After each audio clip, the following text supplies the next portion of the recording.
Good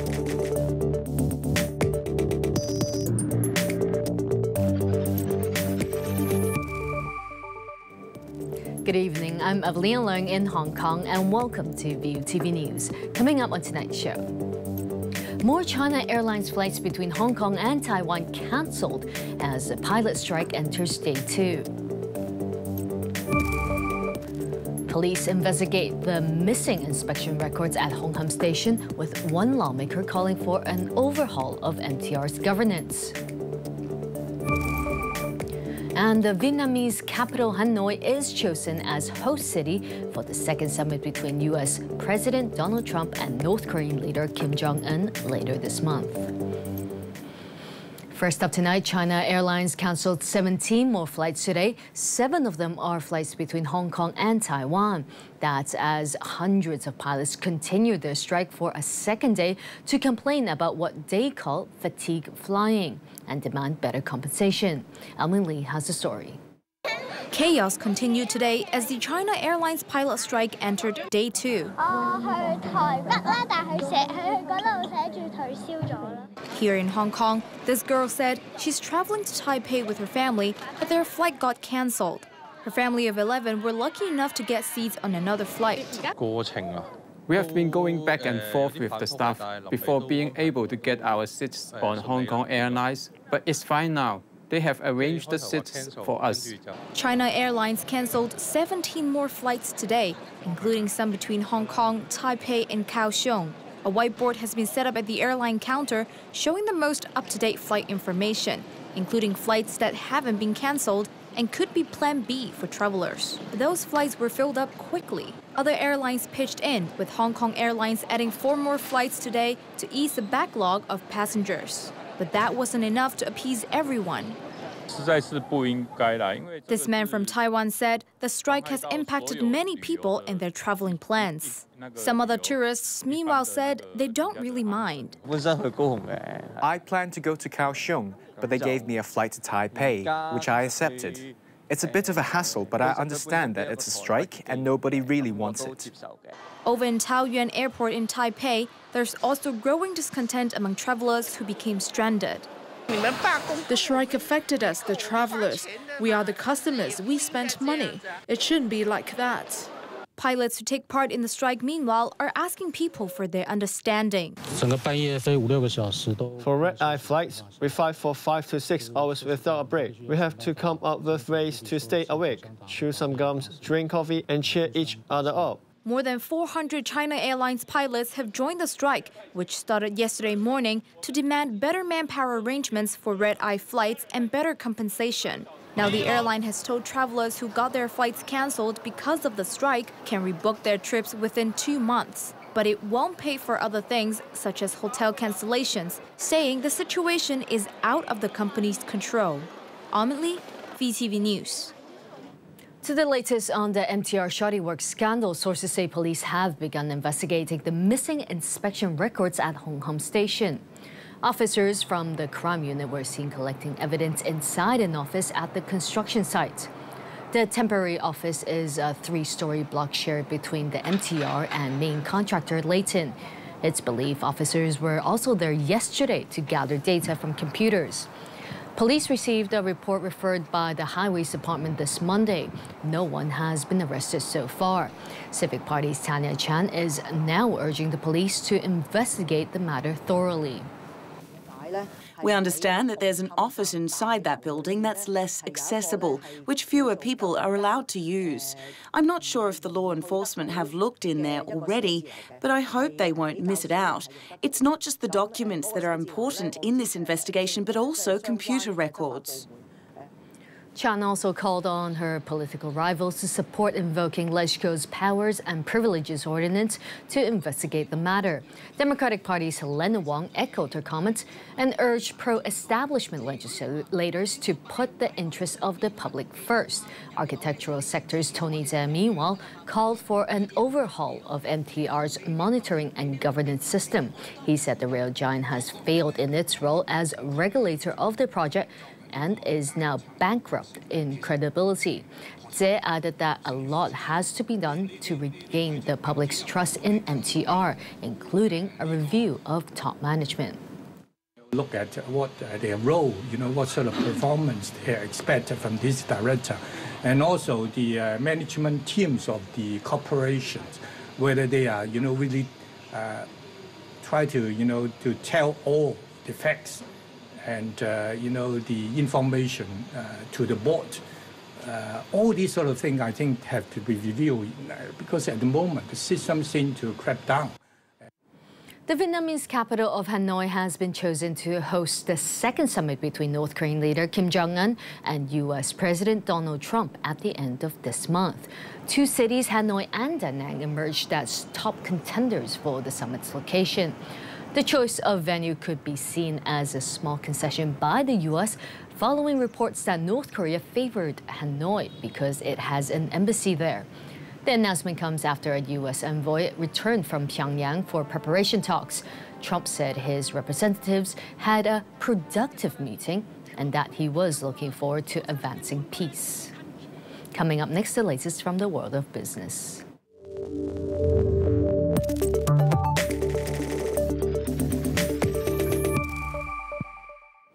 Well, the U.S. will also have a busy diplomatic month ironing out trade differences with China. It's been announced that a new round of U.S.-China trade talks will take place next week in Beijing.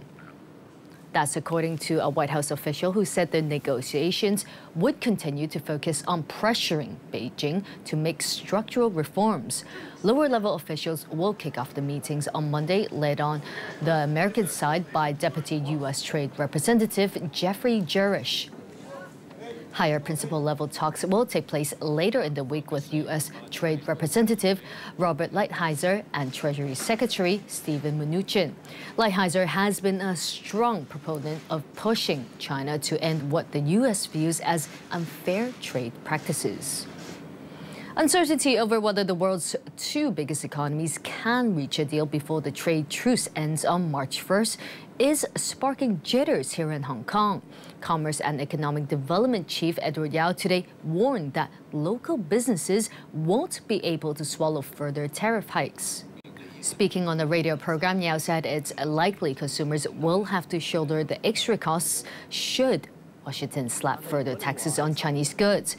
But the official added there is already a host of measures in place to help SMEs. He also sought to allay fears over the trade war, saying its impact on Hong Kong's GDP will be less than 0.5%, though it might deal a greater blow to the overall business environment. Manufacturing is no longer the only commercial activity here in Hong Kong. Therefore, in the current global economic environment, it's hard to predict how investment prospects, corporate profits, and other components in the financial market will be affected. Market trends across the globe in the last 10 months have also been gloomy. When Tesla announced a second round of job cuts to rein in costs last month, it's believed one crucial department was particularly badly hit. Two of the laid-off workers told Reuters that the automaker more than half the division that delivers its electric vehicles to North American customers. According to the sources, some 150 employees out of a team of about 230 were let go in January at the Las Vegas facility, that gets tens of thousands of Model 3s into the hands of U.S. and Canadian buyers. They said it was a sign that the company expects the pace of deliveries to significantly slow in the new term. In the last 2 years, Finland has been handing out free money with no strings attached to the unemployed, hoping it would encourage them to take up short-term or part-time jobs. Initial findings are out now, and it indicates that while the basic income has improved their well-being, it has done little to boost their job prospects. Anna Bevin has more. It turns out giving away free money doesn't cut unemployment, at least not in Finland. On Friday, the government announced the results of its 2-year experiment, which saw 2,000 randomly chosen unemployed Finns become the first Europeans to enjoy a guaranteed universal basic income. The participants, they actually didn't start working more like the government was hoping. Although the bureaucracy was taken away from them, they didn't work any more than the control group that was involved in the study did. So it didn't have the effect that the politicians were hoping to see. Unemployment has been persistently high in Finland, and with an ageing population, the country needs to renew its welfare system. So the government basically wants to get the jobless back to work, and when somebody loses their job, it takes them time to start receiving the benefit. So they don't really want to accept small jobs or like temporary employment, because then they lose the benefit again. Sini Martinen was one of the participants. She received a monthly paycheck of $635 from the state for 2 years, regardless of whether or not she found a job. So money-wise, it's not a big difference, but the sentence of the benefit being unconditional meant that I could actually get the benefit and earn on top of it with part-time work or any work. I think the biggest effect was psychological. While the impact on unemployment was minimal, those in the UBI trial reported feeling happier and healthier. Right now, though, it looks unlikely that politicians will conclude that UBI is the solution to the country's unemployment problem. Time for a break now, but do stay with us. Up next, Thailand's king punctures Princess Ubaratana's dreams of running for prime minister, and it's likely to mean she will be disqualified.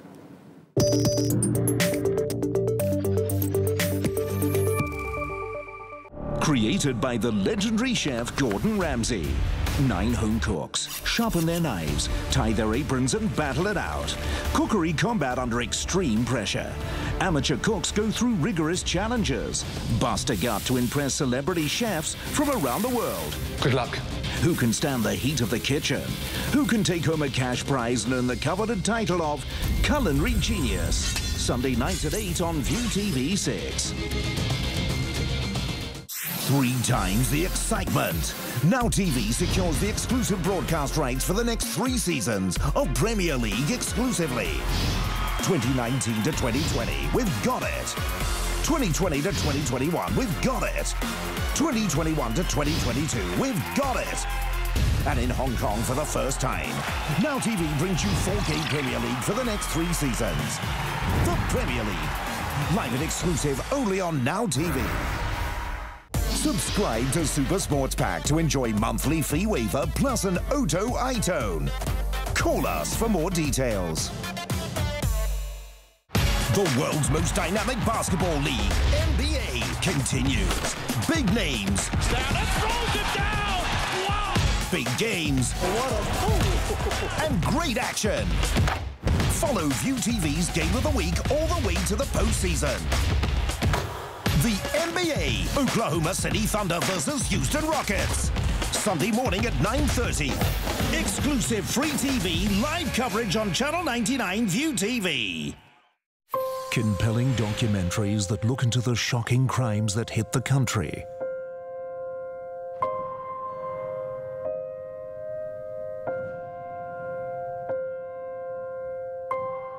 Through the eyes of people who were right at the center of the tragedies. I damn well should be angry. A man took my daughter's life and ruined our family. And all of a sudden, I hear this bang, bang, bang. And then he started the flailing motion as if stabbing somebody. We walked up to the dam and it's something that sticks with me forever. Exclusive interviews, high-end drama, reconstructions and archive. Piece together the murders that shocked the nation. Crimes that shook Australia. Monday night at 8:30 on View TV 6. If you ink before you think, it could be an impressive art piece or a hefty scar. Fear not, we have UK's best tattoo artists in the house at the pop-up parlour that fixes the crappiest tats. Witness the creative miracles. Oh, she'll love it. Tattoo Fixers Season 2, 12 midnight on View TV 6.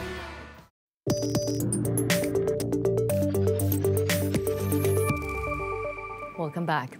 The party that nominated a Thai princess to run for prime minister has said it will comply with the king's statement opposing the move. The Thai Raksa Chart Party is allied to divisive former PM Thaksin Shinawatra.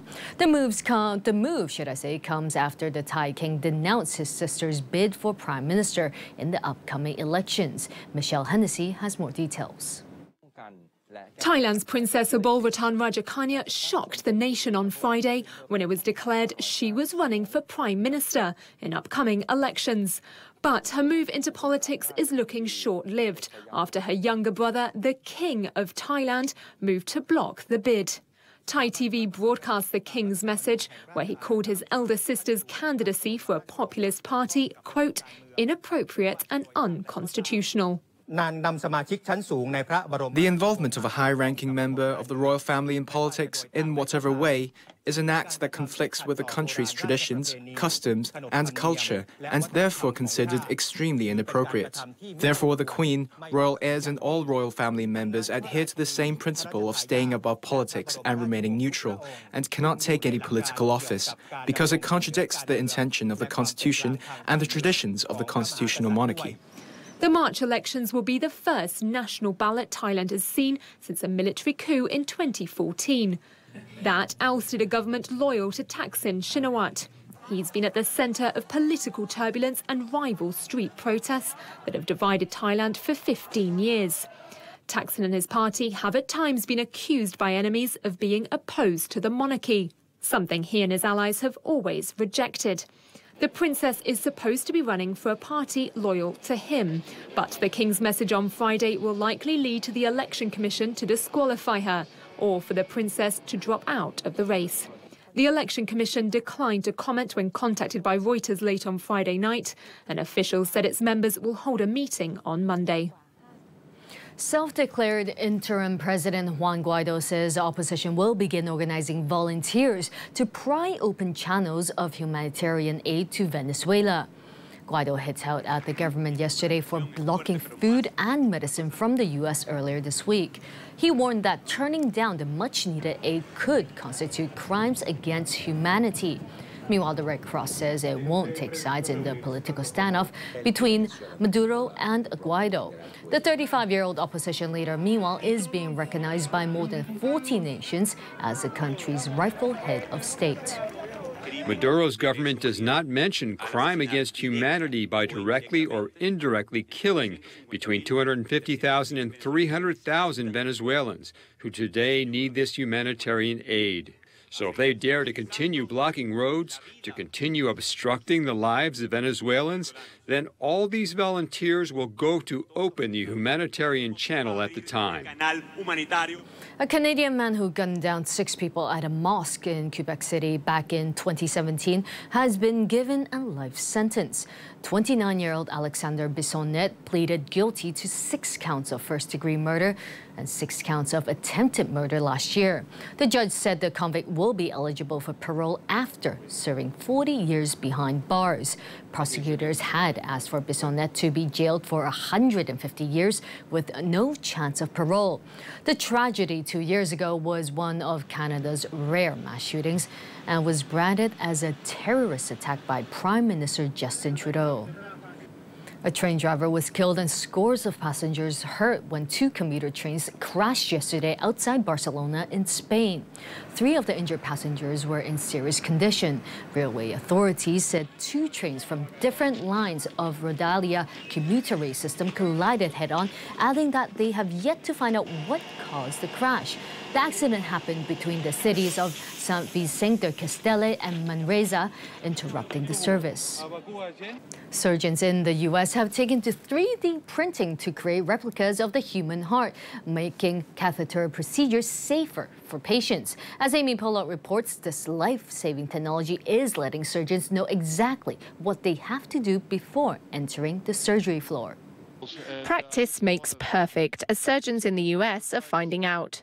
Researchers at the University of Washington are 3D printing models of patients' hearts. This allows doctors to practice procedures ahead of surgery. As opposed to me doing these procedures and and engaging the various valves for the first time when I'm doing it on a patient, I could actually practice that outside the patient.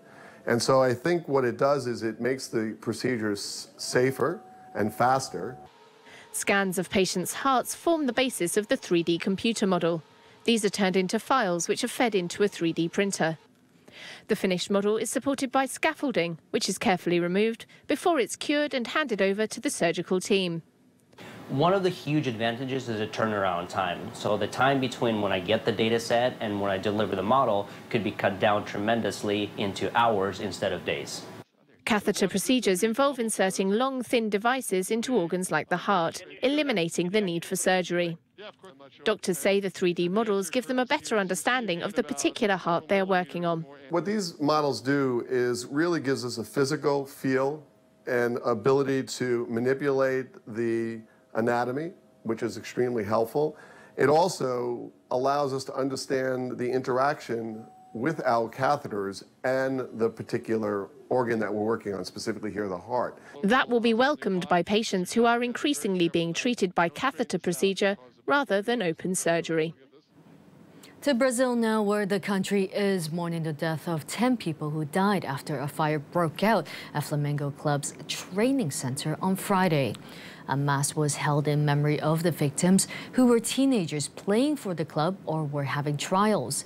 The Rio de Janeiro mayor's office said the dormitory destroyed by the blaze was built on land that was not registered for buildings and that the club had no permission to build lodgings there. The club president, meanwhile, called the blaze the biggest tragedy in Flamengo's 120-year history. However, the club has not revealed the names of the victims or given any information on the cause of the fire. I think the most important thing right now is for us to try to minimize the pain and suffering of these families. All of us at the club are fighting. There is an enormous sadness here that we are all feeling. It's not easy speaking with you. Thank you, and I apologize. Time now for sports.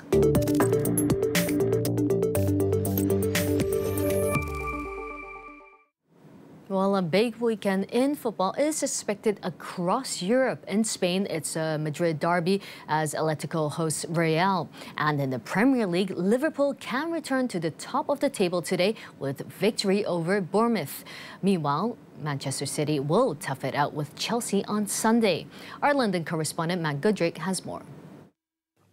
Yes, City are on a roll after reeling in Liverpool's lead over recent weeks, but this will be a tough one against a Chelsea side battling to keep pace in the top four. Pep Guardiola's side will hope that home comforts help them out. They've won 12 of their last 13 games at the Etihad. It is very tight to the top, and the City manager thinks it'll be like that from now till the end of the season.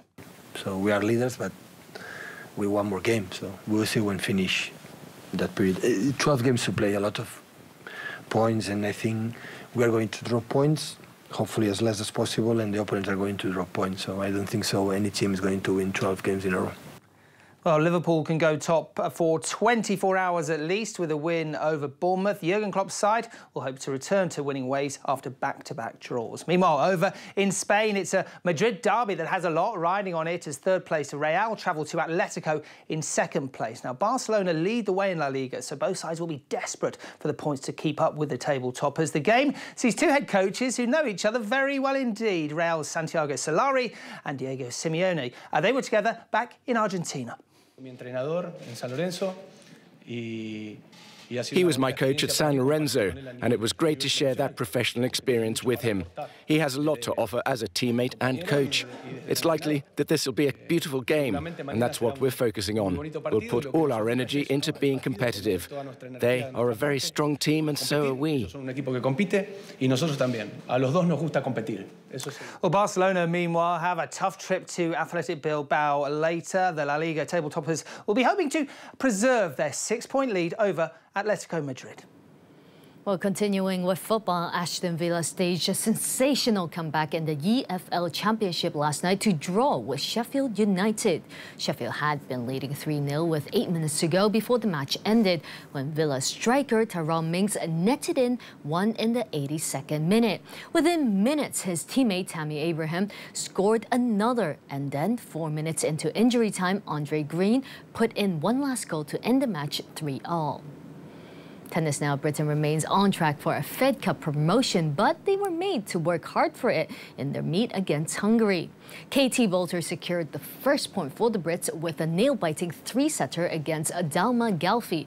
The score, 6-4, 6-7, 7-6. Her teammate Joanna Konta also had to battle through a thriller to beat world number 224 Anna Bondar 6-2, 6-7, 7-6.